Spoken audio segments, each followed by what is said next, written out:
انجیر اور زیتون میں کوئی خاص چیز ہے جس کی اللہ نے قرآن میں قسم اٹھائی ہے؟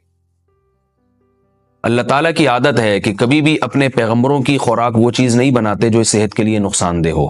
اور قرآن میں ایسی چیز کا تذکرہ نہیں کرتے بطور نعمت کے جو صحت کے لیے نقصان دہ ہو۔ تو اس یقیناً انجیر اور زیتون میں کوئی اضافی چیزیں ہیں کہ اللہ نے قرآن میں انار کا بھی ذکر کیا، اللہ نے انگور کا بھی ذکر کیا، مگر میرے علم میں ایسی کوئی آیت نہیں جس میں انار یا انگور کی قسم اٹھائی ہو۔ تو یہ بھی یقیناً بہت بہترین پھل ہیں، لیکن انجیر اور زیتون کی اللہ قسم اٹھا رہے ہیں کہ یہ گواہ ہے کہ انسان بہت بہترین ہے۔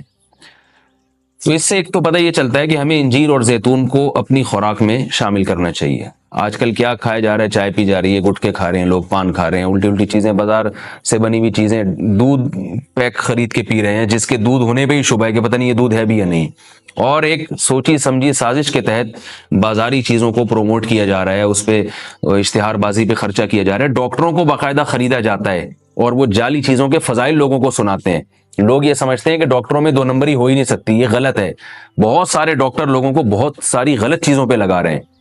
تو یہ بازار کی چیزوں سے آپ اجتناب کریں، اور وہ چیزیں جو اللہ نے انسان کی خوراک کا حصہ نہیں رکھی ہیں،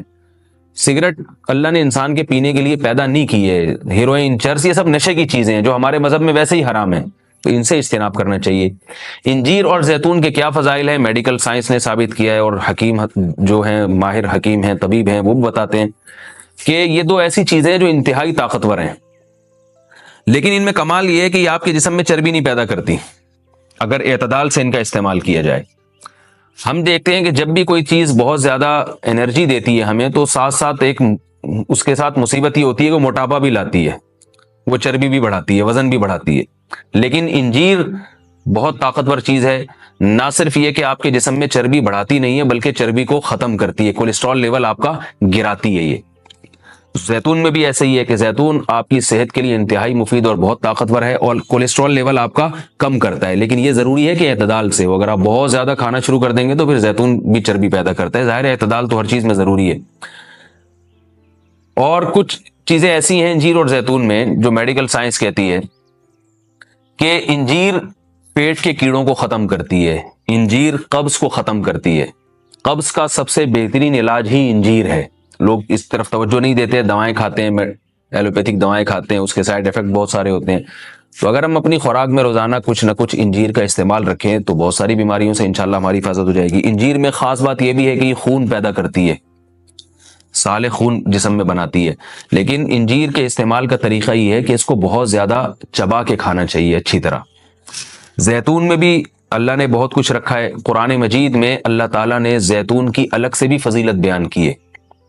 فرمایا کہ اللہ نے اپنے نور کی مثال دی ہے قرآن میں، اللہ نور السماوات والارض مثل نورہ کمشکاۃ فیہا مصباح المصباح فی زجاجہ الزجاجۃ کأنہا کوکب دری یوقد من شجرۃ مبارکۃ زیتونۃ لا شرقیۃ ولا غربیہ۔ اللہ نے فرمایا کہ میری مثال اس نور کی ہے، یعنی ہدایت کی ہے، کہ جیسے کسی اندھیرے میں کوئی چراغ رکھا ہو۔ اب اس چراغ میں اللہ نے مثال کس دی ہے؟ یعنی زیتون کی دی ہے، کہ وہ چراغ جس کو زیتون کے تیل سے جلایا جا رہا ہو، یعنی ایسے تیل سے جو مبارک درخت سے نکالا گیا ہو۔ تو اللہ نے وہاں بھی قرآن مجید میں سورہ نور میں بھی زیتون کے درخت کو اللہ نے مبارک درخت کہا ہے۔ ایک اور مقام پہ قرآن مجید نے زیتون کی تعریف کی ہے، فرمایا کہ وَشَجَرَةً تَخْرُجُ مِن طُورِ سَيْنَاءَ تَنبُتُ بِالدُّهْنِ وَالصِّبْغِ لِلْآكِلِينَ۔ اللہ وہ ذات ہے جس نے ایسا درخت پیدا کیا جو طور سینا میں پیدا ہوتا ہے، یعنی کوہ طور میں پیدا ہوتا ہے وہ درخت، اور تنبت بالدہن جو تیل لے کر پیدا ہوتا ہے، اور صبغ للآکلین کھانے والوں کے لیے سالن کا کام دیتا ہے، یعنی لوگ روٹی اس تیل سے لگا کے کھاتے ہیں، سالن کا کام دیتا ہے وہ۔ تو اب یہاں مناسبت دیکھیں کہ اللہ نے زیتون کا اس آیت میں ذکر کیا اور ساتھ ساتھ بتایا کہ یہ وہ زیتون ہے جو کوہ طور پہ پیدا ہوتا ہے، اور کوہ طور ویسے ہی ایک ایسی جگہ ہے جہاں اللہ نے لوگوں کی ہدایت کے لیے وحی کو نازل کیا۔ تو پتہ یہ چلا کہ زیتون میں جہاں جسمانی فوائد ہیں وہاں کچھ روحانی فوائد بھی ہیں، کیونکہ اللہ نے اس کو مقدس جگہ پہ پیدا کیا ہے، اور وہاں کا تذکرہ اللہ نے کوہ طور کا تذکرہ اس کے ساتھ ساتھ کیا ہے۔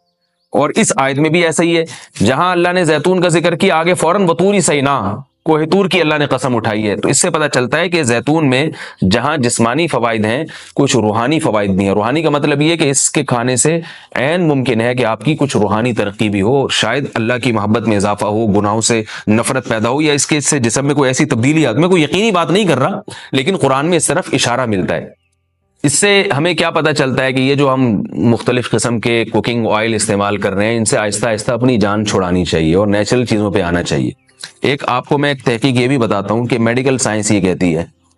کہ یہ جو کولیسٹرول ہے نا اور جو چربی ہے، یہ دیسی گھی سے نہیں پیدا ہوتی۔ یہ ہم جو آرٹیفیشل آئل استعمال کر رہے ہیں، جن میں پتہ نہیں کیا کیا ملایا جاتا ہے، اس سے نقصان ہوتا ہے، جبکہ لوگ دیسی گھی سے اجتناب کرتے ہیں۔ اگرچہ بھی میرا موضوع دیسی گھی نہیں ہے، میں صرف یہ بتانے کے لیے کہ جو قدرتی چیزیں ہیں وہ آپ کی صحت کے لیے نقصان دہ نہیں ہیں۔ آپ کھانے میں اگر زیتون نہیں استعمال کر سکتے تو دیسی گھی استعمال کرنا شروع کر دیں، تو انشاءاللہ اس سے بھی جو بہت ساری بیماریاں ہارٹ کی اور بلڈ پریشر کی اور پتہ نہیں کیا کیا بیماریاں پیدا ہو رہی ہیں، اس میں بھی انشاءاللہ کمی آئے گی۔ اور یہ بھی ہمیں اس آیت سے سبق ملتا ہے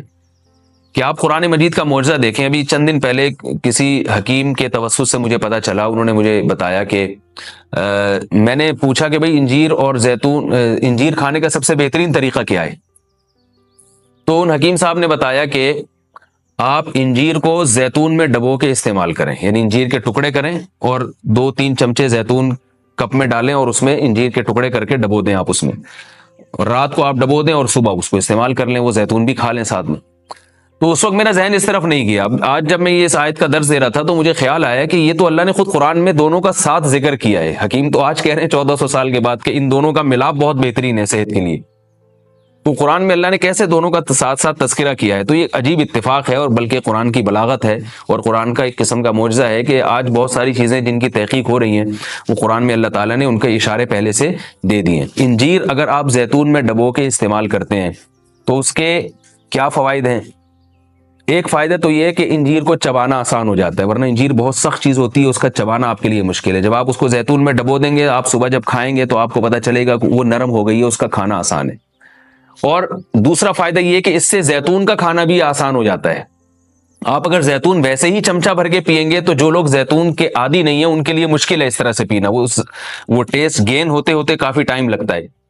جب آپ انجیر کو زیتون میں ڈبو دیں گے تو کیا ہوگا کہ وہ کافی حد تک تیل جو ہے وہ انجیر اس کا جذب کر لے گا، پھر جب آپ استعمال کریں گے تو وہ تیل کا استعمال بھی ہوگا، مگر وہ تیل کی ایک خاص قسم کی جو ایک مہک ہوتی ہے جس سے بعض لوگ جس کو پسند نہیں کرتے، تو اس مہک سے بھی آپ کی جان چھوٹ جائے گی اور آپ وہ آسانی سے کھا سکیں گے۔ دوسرا فائدہ اس کا یہ ہوتا ہے کہ یہ جو کمبینیشن ہے انجیر اور زیتون کا، کچھ فائدے انجیر میں ہیں جو زیتون میں نہیں، کچھ فائدے زیتون میں ہیں جو انجیر میں نہیں، تو یہ کمبینیشن ایسا ہوتا ہے کہ آپ کو ایک صحت کے لیے ایک بہترین ٹونک مل جاتا ہے، کولیسٹرول لیول آپ کا کم ہو جاتا ہے، قبض آپ کا ختم ہو جاتا ہے، یعنی اطباء یہ کہتے ہیں کہ یہ 2 آتشہ بن جاتا ہے، یعنی انجیر کا فائدہ بھی ڈبل ہو جاتا ہے اور زیتون کا فائدہ بھی اس سے ڈبل ہو جاتا ہے۔ تو جب اللہ نے قرآن مجید میں ایک چیز کا بہت اہتمام سے تذکرہ کیا ہے تو ہمیں اس کو استعمال میں لانا چاہیے۔ میں نے عربوں کو دیکھا ہے وہ بہت زیادہ انجیر اور زیتون کا استعمال کرتے ہیں، مگر ہمارے ہاں صبح صبح لوگ جیم کا استعمال کر لیں گے، شہد نہیں استعمال کرتے، اور بچوں کو ٹافیاں کھلا دیں گے، انجیر نہیں کھلائیں گے کبھی بھی۔ میں اپنے والد صاحب کو دیکھتا تھا، وہ ہمیں انجیر لا کے دیا کرتے تھے، ہم کھاتے تھے اس کو شوق سے، والد صاحب خود بھی استعمال کرتے تھے۔ تو والدین کو چاہیے کہ بچوں کو ان چیزوں پہ ڈالیں، میٹھا کھانے کا بچوں کو شوق ہوتا ہے تو آپ ٹافی یا چاکلیٹ کے بجائے آپ ان کو انجیر کھلا دیں، آپ ان کو کوئی ایسے پھل فروٹ کھلا دیں، شہد کھلا دیں، تو ان چیزوں پہ لانا چاہیے، کیونکہ اللہ تعالیٰ نے صحت کی حفاظت کا بھی ہمیں حکم دیا ہے، قرآن و سنت میں اس کا بہت تاکید سے حکم ہے۔